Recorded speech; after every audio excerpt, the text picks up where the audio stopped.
ще наблегнем на отваряне на гард. Много голям проблем в жилжицото. Днес искам да поработим върху изправянето. Изправянето с два крака е един от най-ефикасните начини. Днес ще се фокусираме на най-прости и учебни. Като вилици на мотокар, го нарече като щипки по мишниците, или по този начин.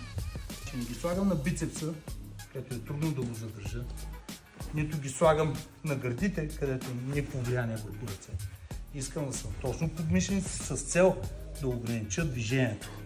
Изнасям напред и с един скок позиционирам и двата крака на еднакво разстояние с леко свити колена.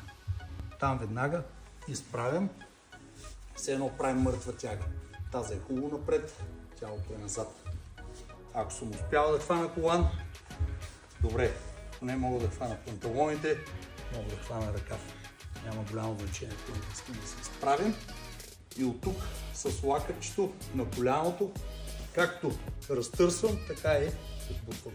В момента, в който усетя, че краката се отварят, веднага единия мой крак прави крачка назад, за да предотвратя суип и от тук почваме да си работим върху минаване на